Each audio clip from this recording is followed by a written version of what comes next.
Welcome back to another episode of What Are You Made Of with the boy, the unstoppable, the inexorable Mike C-Roc. I'm here today with Andrew Cap. He's a friend of mine. I met, I believe, on Clubhouse was the first time we met, which is an awesome app. If you haven't been on there, get on there, follow us on Clubhouse and go to the rooms that we're in because we know where all the cool people hang out and also people that can change your life. So Andrew holds one goal above all others through his various projects: genuine and sustainable impact. His latest offering, the last law of attraction book you'll ever need to read, offers readers a never before seen understanding of the topic that no other law of attraction book has ever been able to do. By going the extra mile of finally addressing why people who get excited about trying the law of attraction still can't manage to get in the habit of using these methods or just for just 5 minutes a day. The book has enjoyed continued success, including over 1,500 of five-star rating reviews and #1 bestseller status in multiple categories on Amazon and a growing YouTube channel devoted to it. Andrew, welcome to the What Are You Made Of podcast. C-Roc, thank you so much for having me, my friend. Really excited to be here.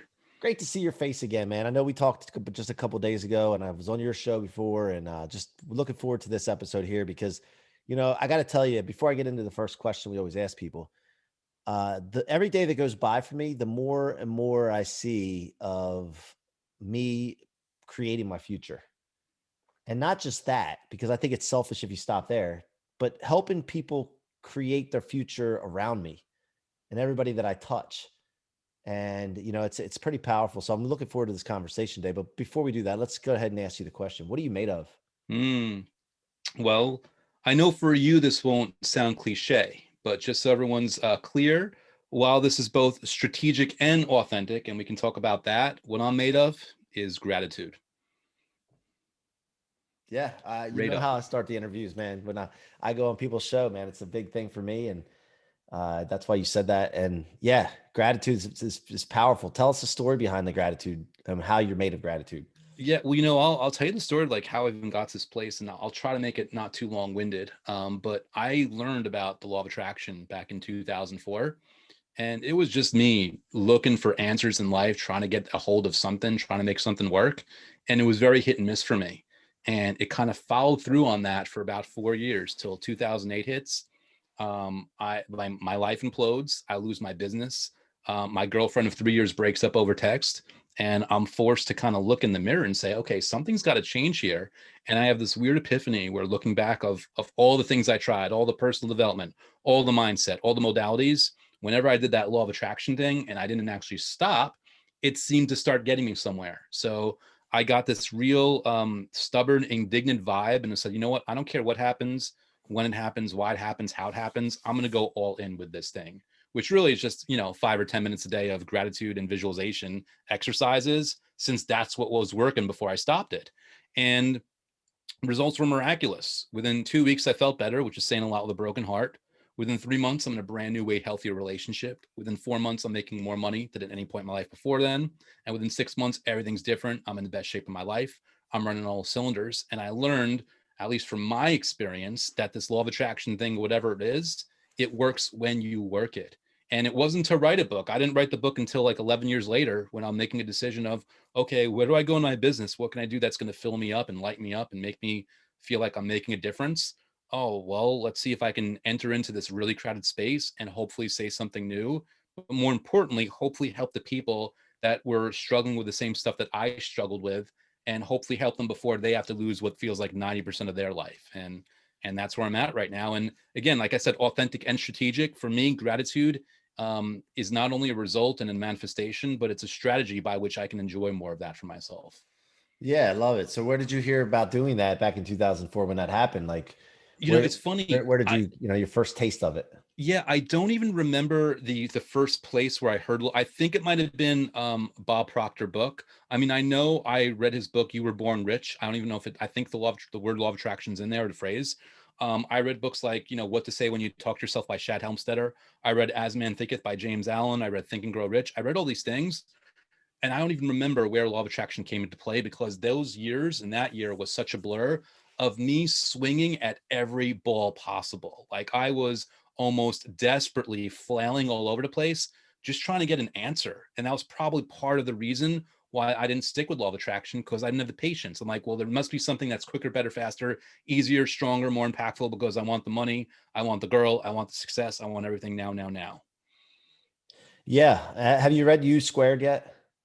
Ooh, I have Price Pritchett, right? Yeah, yeah. Yeah, yeah. I read that in 2006, if I'm not mistaken. Really cool book too. Yeah, damn it. I'm so pissed because I'm so far behind on this stuff. I mean, I don't know. I just feel like I just learned about Think and Grow Rich, believe it or not, in the last year and a half, maybe. I'm kind of embarrassed to say that. Like, I don't even know where have I been, you Yeah, know? yeah, And we know it's dude. If you want to feel bad, I didn't see The Godfather until I was in my late 30s. Like we all, we all wait on yeah, stuff. but you know But what? That's a little different. Like, true, very true. I could This is wait my till best I'm, attempt to make you feel better. But I I was will gonna say this: say, this might do let's not. better. All good things in all good time. Like right now, I think is the perfect time for you to hear that message, because you're at a point right now, and I can say this observing you, and I love what you're doing. You're at that point where you're leveraging that information at a way higher level, whereas there was previous information that you were leveraging back when you were younger.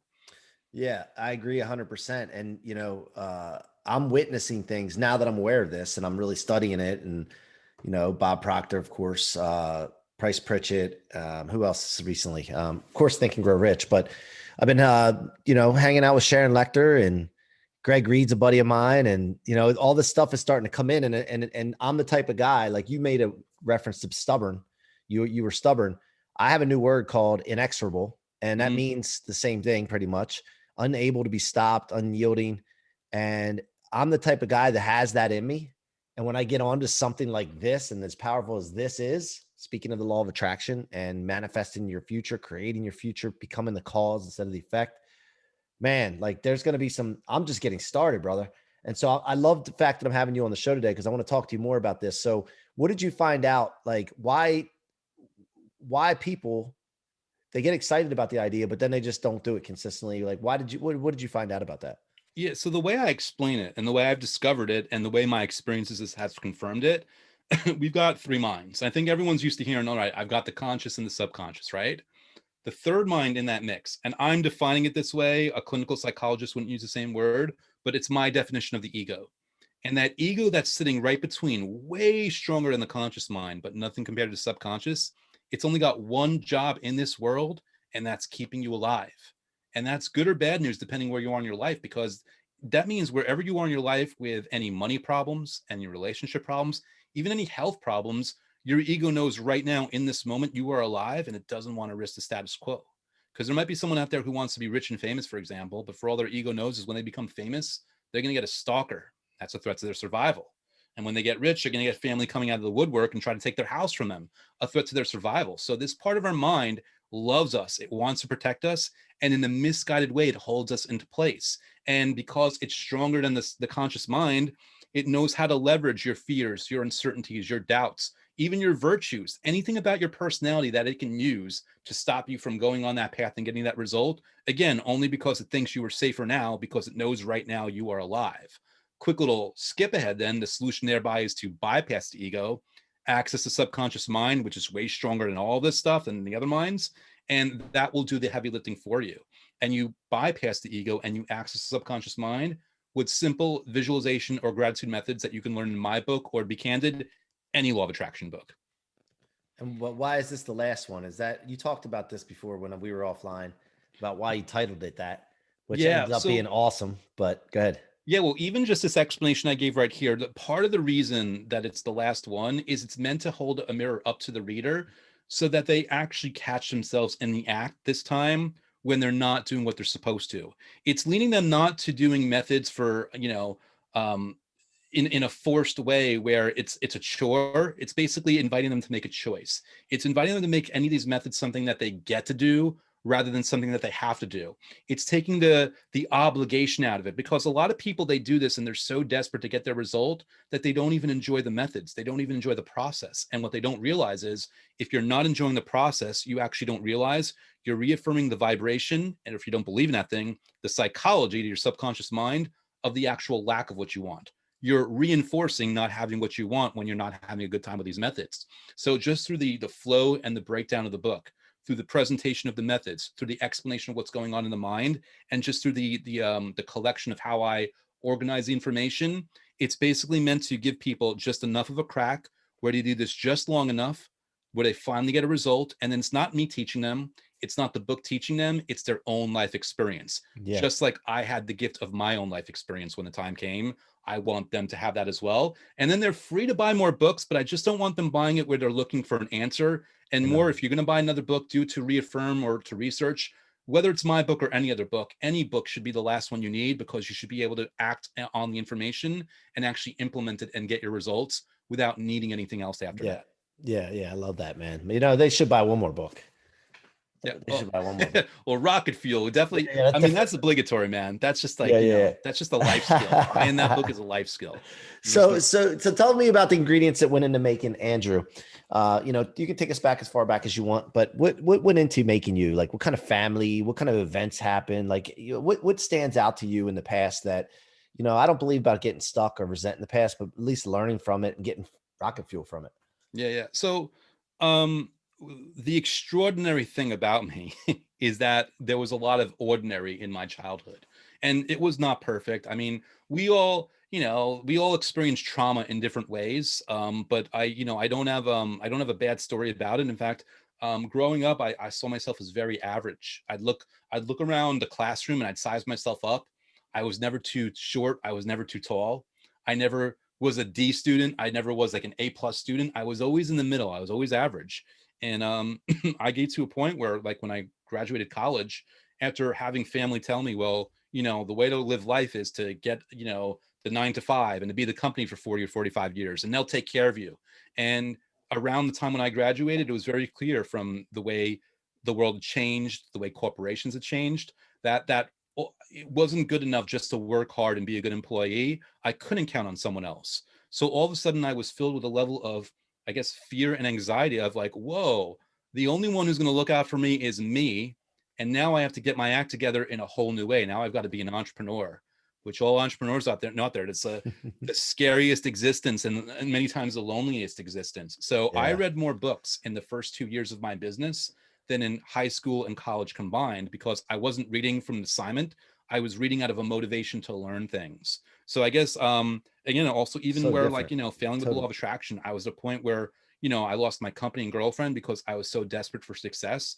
And I finally needed to have that sense like knocked into me of, well, if I actually go and use these methods and invite a better possibility, and a little bit more measured and a little bit more emotionally resilient and emotionally open, that's where floodgates can really open up. And that's where, most importantly, I can enjoy my life. Because I don't know how many people believe reincarnation out there, but let's say that you do. Even if you do, even on that level, this is your only ride as this person right now. So even if you believe in that, this is your one ride. You don't want to waste it. You want to enjoy it. And that means working towards your goals, but also enjoying your life in the meantime, enjoying people in the meantime, finding people to love and care for in the meantime, finding your minor victories, your minor successes, just going out and walking in nature, buying that dog, going on that trip, doing all those things Mhm. in the meantime, rather than wasting your life. Yeah, yeah, I love it, man. So, you know, some people say their story's ordinary. They think that way, and that's a perception Yes. or of the situation. But like, you know, if you are standing in a room, like I'm standing here and I'm looking out at the ocean and pool and stuff out here. If I go over there, I stand back, I see a podcast studio or the wall. Two same room, two different pictures, right? Yes. So really, let's dig into a little bit. There's had to be something growing up that you remember that was an event that has some emotional charge to it, or some kind of not necessarily trauma, but even it could be good. Like what's it? Let's really go back and try to remember something that you still feed off of from back in the day. Yeah. So, and we could try to go back deeper if you want, but something significant is when I think I was 21. And I haven't told the story to many people. I was an intern for the then WWF, World Wrestling Federation. It's WWE now. And the reason that it has a certain level of significance is because when I went after the job, I didn't realize the level of competition I was up against. I beat 800 other people for that job, and I did it on autopilot. Everything was seamless. I called them up. I'm this kid. I don't know how to sell myself. I know nothing about sales. I know nothing about pitching. And I talked my way into the interview. I talked my way. I had the perfect resume, the perfect cover letter. It was like this very seamless thing. And I thought it was a free internship. They went and they paid me. And it was only after the fact that I looked back and I'm like, whoa, look at all these odds that I was up against, and I didn't even realize it. And I had this weird epiphany that I think part of the reason was because I didn't realize what I was up against. I didn't build up those walls. Because there's other times where, I try to enter a contest or I try to do something and it felt impossible. For some reason, I didn't see the blocks. And I think therefore that's why it became so easy. And I've always carried that with me because I know I've been cognizant of when I'm putting up walls between me and what I want and what I'm not. And I'm consistently or constantly trying to find a way to bypass that so I don't get my own way, which kind of goes back to my strategy of gratitude every day, because in my experience, that kind of cleans up a lot of the cobwebs for me without me even having to look at them all the time. Right. I love it. So are you a wrestling fan? I am. I mean, Yeah. I used to be way more hardcore. Like I don't, Yeah. Yeah. to Yeah. be honest, dude, I don't follow wrestling and even like baseball and basketball the way I used to. The world's Yeah. evolved. Me I've neither. evolved. I Yeah. don't mean that like I'm better than anyone that does follow it. I've changed my Me too. interests. Same But thing. back in the day, dude, when I got that job, I was And hardcore. who were the main draws then?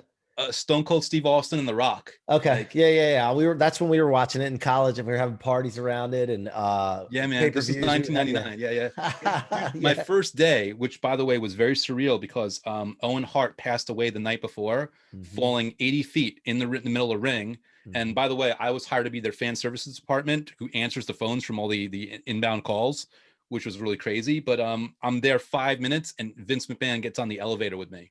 So already it's surreal for me. By the way, he got in there when I was meeting Howard Finkel. Howard Finkel was first in the elevator. So my first 5 minutes on the job, I'm with Vince McMahon and Howard Finkel, the announcer, for people that don't know, in the elevator going to my desk. Like it was such a surreal. Where was that? In Connecticut or? Yeah, Stamford, Connecticut. Yeah, yeah, yeah. I grew up in Westchester, so it was a very easy commute. Again, another thing that just Yep, like that was there for me. It was very easy to yep. access. I lived in Hartford for a while, north of there, and winter sucks. But Yes. anyway, I had a guy that was in my wedding that I was friends with, Mark Hildreth, who was when his Van Hammer. I don't know if you remember Van Hammer. Oh, name Uh, rings a bell. he It was rings a like bell. 6'9", dude. He was a monster. So anyway, yeah, we used to have some pay-per-view parties back in the day, and we would just watch it. All the fellas, in college. It was a great time, man. Looking back at that. Uh, so going forward now, what is your view and not view, your vision for your future? Like, what are you looking to do here in the next few years or what have you? Yeah, again, this is where I think I'm weird. Maybe I'm not. Right now, it's about, going on podcasts and talking about this book and talking really the material and growing the YouTube channel devoted to it and the podcast. But simultaneously, where back in the day I was too worried, I almost have like this open invitation where I don't know if a year from now I'll change my mind, but I'm okay with it. I'm not worrying about anything. I'm very relaxed intentionally and authentically too. It isn't like I'm telling myself I'm relaxed. I actually am. I'm really relaxed at where I'm going. I'm open to possibilities. I'm open to something kind of striking my interest and pulling me in a certain direction. But by the same token, if I do this for the next 20 years, I'm perfectly content. So right now, it's just about spreading the word on this and reaching more people through this with the understanding that my mind might change. And if it does, it's all good. And what are some breakthroughs that you've seen since you wrote the book and since you've been getting on shows and via the YouTube channel? Have you gotten any feedback from people that have like just blew your mind? Oh yeah, I featured a couple of interviews on my YouTube. Like one of my YouTube interviews, she took my 90-day program and she emails me on day 87, and she's like, Andrew, when I was starting this program, I thought I was going to lose my job. I thought like I was on the brink, and by the end of this, I'm like now I get a minimum of $100,000 in sales every month. That's my bottom. That's my baseline. That's my worst case scenario. And I was so inspired that I put her on like YouTube. I was like, hey, you want to talk about it? Do you want to be an interview? She's like, yeah. So that's some more tangible, obvious stuff that I will share out there. Obviously, I don't want to give away too many details, but there's people that email me where they've used this as their excuse or their inspiration or their motivation or their rocket fuel Hmm. to get out of abusive relationships. And that Yeah. blows my mind. When someone's doing something like that off of this book, it's very humbling. It's very surreal, and it's kind of like it feels like it's not me and it's not the thing that I created, but at the same time I try to be just very grateful for it, because if that even did that for one person, like what a gift, right? Yeah. Yeah. What year did they come out, the book?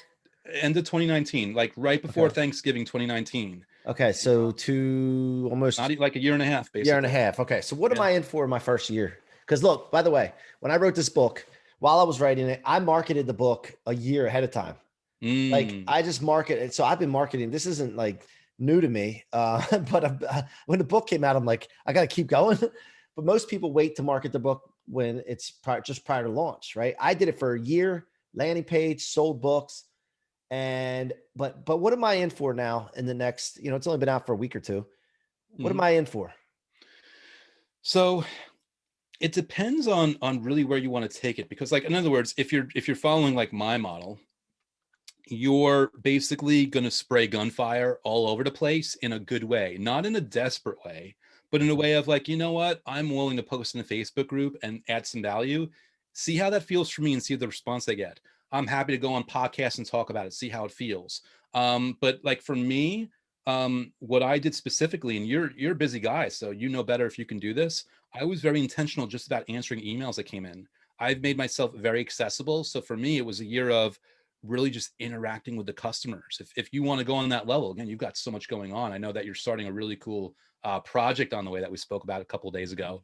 But if you have the bandwidth to do so, you can expect a lot of really interesting emails from people. And when you engage, they're going to tell their friends. They're going to recommend your book to their friends, and then you're going to get emails from them.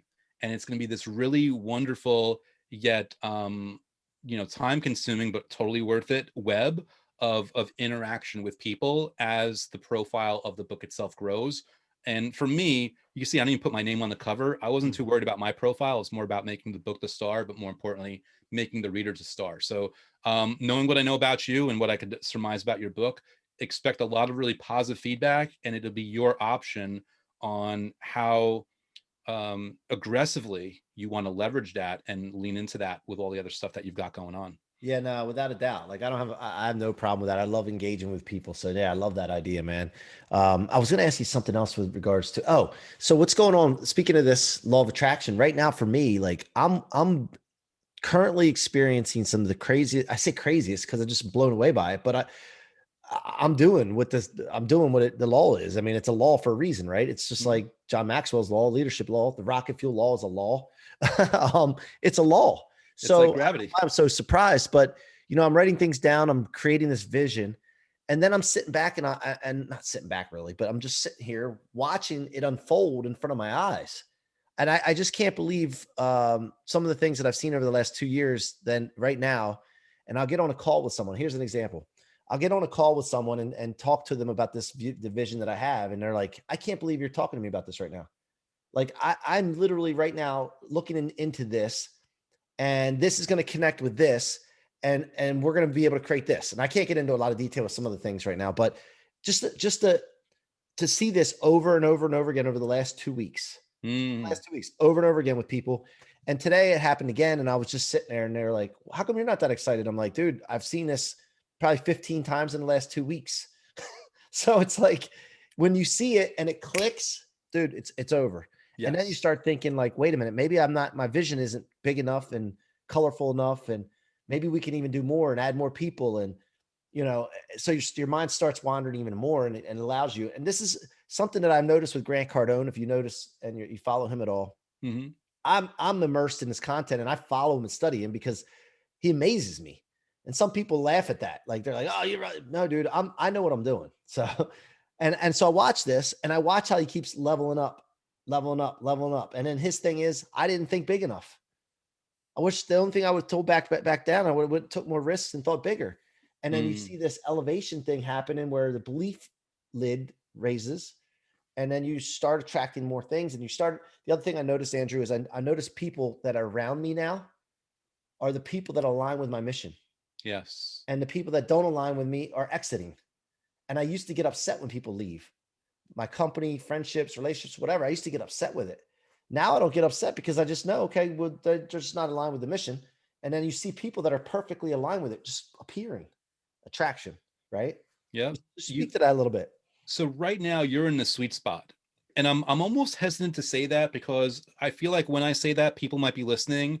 And now the sweet spot is this elusive thing, but it's not elusive as long as basically you're just kind of like leaning into what you love. Like for me, and you didn't ask about this, but just, should I be thinking bigger? My answer is if it makes you feel good, yes. If it makes you feel horrible, then keep sucking up driving on the juices of what's working now until it feels good. You know what I mean? As long as it feels good, you're on a roll. But this is the sweet spot where again, my opinion, it sounds too simple.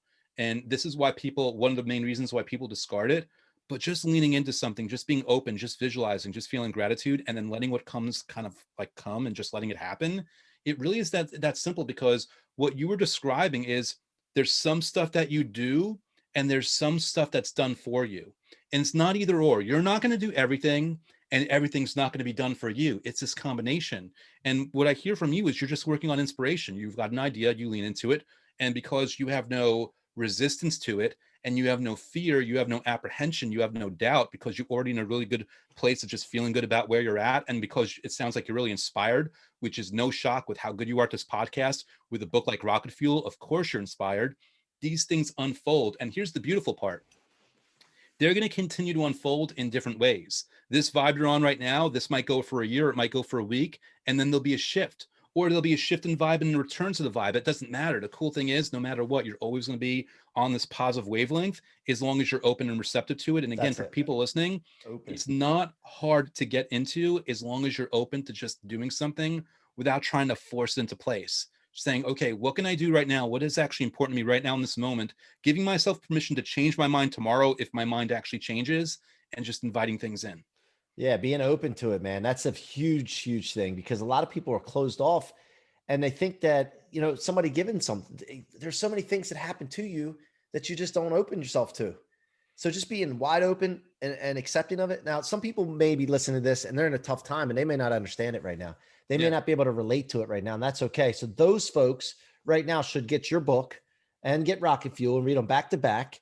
And then they'll start seeing and being aware of more things, because I think a lot of times, people that are insecure with this kind of thing or just don't feel it, it's lack of knowledge. They just don't know.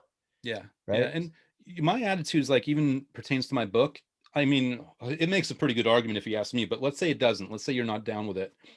The whole point of the methods isn't that even that you even believe that something's going to happen. The point is that you enjoy them, because if you could just enjoy them, then putting the universe and the law of attraction and vibrations and results, putting that aside, physiologically speaking alone, there's studies that show that, feeling gratitude will improve your sleep, it'll increase your confidence, it'll reduce your anxiety, meaning you've got a win no matter what just by doing that. And for me, the goal is finding a method or methods that are so fun that you look forward to them. And when you look forward to them, you're consistent. And when you're consistent, then the sweet spot, you won't find the sweet spot will find you. So I just advise people not even caring about the result, because I think the biggest law of attraction mistake people make is they do the method to get the result. But when you're doing the method to get the result, you're doing the method with the focus, intention, and awareness of the lack of the result. Therefore, you're actually reinforcing the lack. Where the trick is, what you want to do is do the method for the sake of enjoying the method. Mhm. Because when you're doing the method for the sake of enjoying the method, you're feeling good while thinking about what you have or what you want or both. And I know that sounds simple, but that's the whole formula. The whole formula, Yep. whether it's my book, my method, or anyone else, is that you feel good while thinking about what you have or what you want or both. Everything comes from there. Whether you believe that the universe is doing it or you're just programming your subconscious mind to notice those things and bring them to you. One way or another, by hook or by crook, those good things come when you just devote yourself to feeling good, even for just 5 minutes a day. Let's do it. 5 minutes a day, guys. 5 minutes a day. Andrew, how can they get the book? Pretty easy. If you go to lastlawofattractionbook.com, that auto forwards to Amazon. I figure why not have a big platform where it gets it to people easy and you get Prime delivery and all that. You've got audiobook, you've got paperback, you've got Kindle, whatever your pleasure is. But if you don't want to pull out your wallet, that's okay. Go to youtube.com/Andrew Cap. That's my free content. I teach new methods. I feature law of attraction experts. I even have my really weird sense of humor on display there. There's hopefully something for everyone there. So whether you pull out your wallet with Amazon or you go free for YouTube, it is my intention, my hope, and my wish that you are served in some way, shape, or form by any of my content. Let's go support Andrew. Andrew, thank you so much for coming on the show today. The final question I always ask the guests is, what does the rocket fuel law of turning setbacks into rocket fuel, storing everything in your tank instead of your trunk where it weighs you down, where most people store it, and becoming unstoppable? What does the rocket fuel law mean to you? It means that we don't have to be constrained by the things in our life that we perceive are bad, whether they're bad or not. It means that we are at a point of agency where it's like, listen, this thing, all right, I'm just going to say it, this thing sucked. Now I have a choice. Am I going to let that weigh me down, or am I going to leverage it and use it as a way to enjoy my life? Why not strategically, if nothing else, even just out of spite, make the choice of, no, I'm going to let this fuel me. I'm going to let this point me in another direction. I'm not going to let this be for nothing. And I'm going to be served by this. That's what rocket fuel means to me. Let's go. Let's go, Andrew. Thanks for coming on the show today, man. And you guys have been listening to the What Are You Made Of podcast with your boy, the unstoppable Mike C-Roc.